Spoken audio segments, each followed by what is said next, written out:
How to get whatever you want. Here's what it says if you're ready. It says, ask. That's it. End of notes. Ask. If there's one art in life to learn extremely well, that's got to be one of them. The art of asking. What does ask mean? Ask means, what do you want? See, you've got to be better than a good worker. You've got to be a good asker. Receiving is not the problem. Receiving is automatic. Failure to ask might be one of your major problems. I don't know. Check it out. How to get whatever you want. Here's what it says if you're ready. It says, ask. That's it. End of notes. Ask. If there's one art in life to learn extremely well, that's got to be one of them. The art of asking. What does ask mean? Ask means, what do you want? And the formula is staggering. It says ask and what? A guy ought to look into that. He says, yeah, but you work where I work by the time you struggle home. It's late. You got to eat a bite of supper, watch a little TV, get to bed. You can't sit up half the night. Ask, ask, ask. And the guys be... See, you've got to be better than a good worker. You've got to be a good asker. Now, let me give you 3 key points on asking and receiving. This can do it. Number 1, asking is the beginning of receiving. Asking starts a unique process, mental and emotional. I don't even know how it works. All I know is it works. It's like pushing a button and all this machinery starts working. I don't know how. It just works. There's a lot of things you don't need to know how. Just work them. Some people are always studying the roots. Others are picking the fruit. I mean, it depends on what end of it you want in on. Asking is the beginning of receiving, so start the process. Here's number 2. Receiving is not the problem. Receiving is automatic. Now, if that's true, receiving is not the problem, what's the problem? Failure to ask might be one of your major problems. I don't know. Check it out. The guy says, oh, now I see it. I got up last year and hit it every day, but there's not a scrap of paper with my goals. Good worker, poor asker. So you've got to change that. Here's number 3. Receiving is like the ocean. There's plenty, especially in California. It's like an ocean here.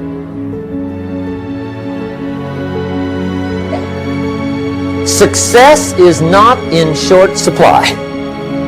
It isn't rationed, and you stepped up to the window and it was all gone. No, no, no. It's like an ocean here. Now, if that's true, what's the problem? Well, some people go to the ocean with a teaspoon. Have you got the picture? See, what you want to do in view of the size of the ocean is trade your teaspoon for at least a bucket, and you'll look better down at the ocean. Kids won't make fun of you, right? Okay. Now, there's 2 ways to ask, and we'll wrap up goal setting. 2 ways. Here's number 1. Ask with intelligence. It didn't say ask intelligently, but I'm sure it meant that. Don't mumble. You don't get anything by mumbling. Be clear. Be specific. Intelligent asking means how wide, how high, how soon, when, what size, what color, how much. Define what you want and describe what you want. That's powerful. In the weekend seminar we teach, goals become like a magnet. They pull you that direction. And the better you describe them, the more they pull.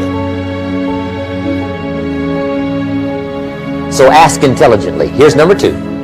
Ask with faith. That's the childish part of the equation. Believe you can get what you want like a child. Not an adult. Adults are too skeptical. So the formula really reads, make plans like an adult and believe in them like a child. And the most incredible things will happen. Just try it for 90 days. Just try it.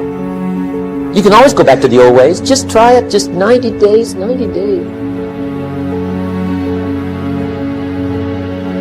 Now here's the last qualifying phrase on goal setting, as we promised to qualify everything. And it simply goes like this. Remember, you won't get everything you want.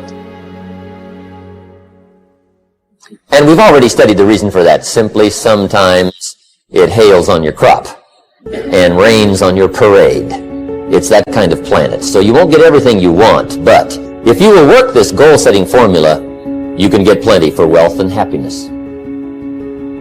Now let me give you a little simple formula for goal setting. Okay? We take 2.5 hours on the weekend for the whole 10-year plan. We don't have time for that tonight, but let me get you started with a little simple formula Mr. Schoaf gave me, and maybe this will be helpful. First of all, I've divided goals into two parts. First is long range. Long range goals. That's your dreams. Your dreams for the next 3, 5, 10, 20, 30, 40 years. Actually, the rest of your life. Your dreams. You've got to keep dreaming. Ronald Reagan, president, said to the joint session of Congress a few weeks ago, the Republic is a dream. And if we don't keep dreaming, we will lose the Republic. Your better future is a dream for yourself and for your family. Where do you want to go? What do you want to do? What do you want to be? What do you want to see? You've got to dream dreams. There's a Bible phrase that says, without dreams and visions, people perish. You've got to have something to go for that inspires the heart and the soul. Dreams. From the children of Sanchez, it says, take the crumbs from starving soldiers, they won't die. Take the bread from hungry children, they won't cry. But without dreams, we all will die. You've got to dream. Don't lose your dreams. For yourself, for your future, for your family.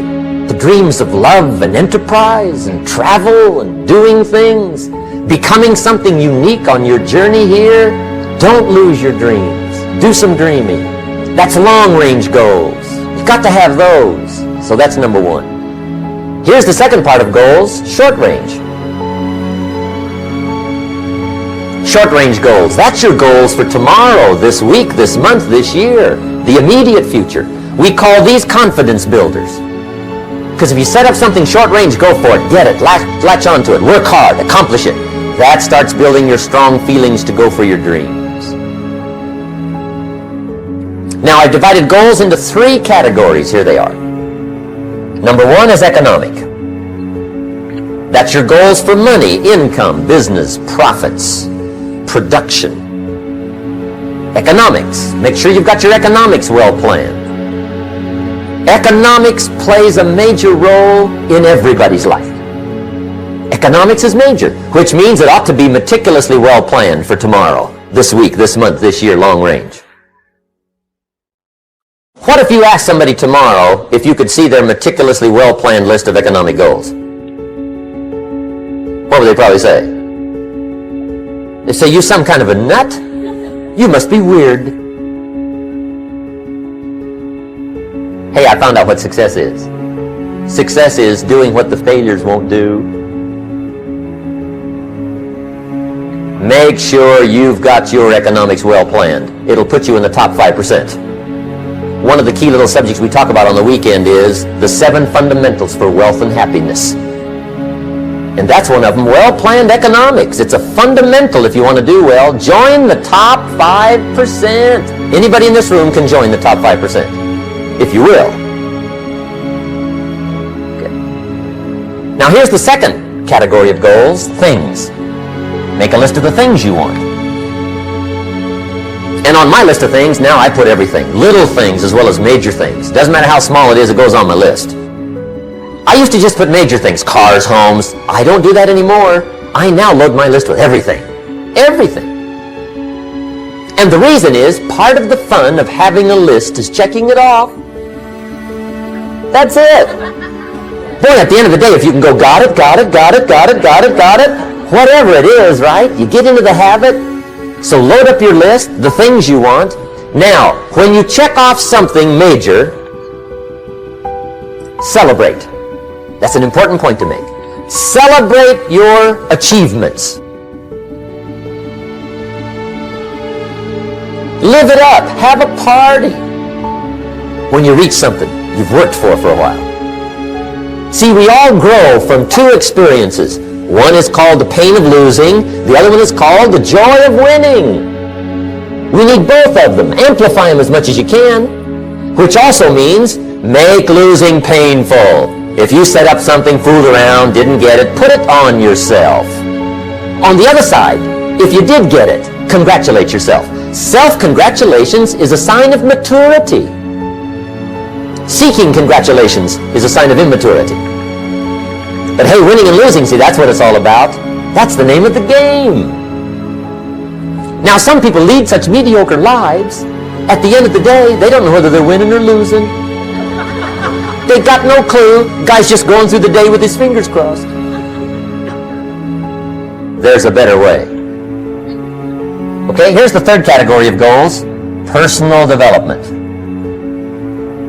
Put those goals together, personal development goals. That's your goals to be stronger, more decisive, be a speaker, be a leader, learn a language, all kinds of skills. Okay? The whole weekend seminar was designed to improve all your skills so that you walk away more skillful. And that's what you want, the personal development skills. That's what attracts, that's what brings good things to your life, the person you become more skillful. Now, this is quite a package to work on. Economics, things, personal development. For tomorrow, this week, this month, this year, long range. Okay? That'll get you started. Now, here's the simple formula for setting goals. It goes like this. A, work on your goals. That's step one. Work on them. And I put the word work there deliberately. Setting goals is plain hard work. I don't want to kid you. We haven't come here tonight to kid each other. It's work. I know it's work. That's why a lot of people just let it slide. It's work. Many people work hard on their job, but they don't work hard on their future. They just let that slide. And the work involved is making plans. I know most people don't. I understand that. But don't let that be you. Guy says, well, yeah, you work where I work, but the time you struggle home, it's late. You got to eat a bite of supper, watch a little TV, get to bed. You can't sit up half the night. Plan. And the guys behind. Good worker, hard worker, sincere. But you got to be better than sincere, working hard. You got to be better than a good worker. You got to be a good planner. Somebody once wisely said, the people who fail to plan are planning to fail. Well said. So work on your goals. Here's step 2. Write your goals down. That's so important. I teach my staff around the world, put your goals in your journal. Because one of the major people you want to study is yourself. So here's the list of goals I put together 3 weeks ago. Here's the list of goals I put together 2 years ago. Here's some of the changes I made, rearrangement of my priorities. I scratched these off, I put these on, I've gotten these. Study your accomplishments, study what your desires are. Put them on paper, write them down. Here's another reason for writing your goals down. It shows you're serious about doing better. And to do better, you gotta get serious. You don't have to be grim, but you must be serious. Everybody hopes things will get better. Everybody hopes. Poor people hope. That ought to tell you something. It means the future does not get better by hope. It gets better by plan. I used to have the affliction called passive hope. It's an affliction. It's bad. Probably what's even worse than that is happy hope. Now that is really bad. That's bad. Happy hope.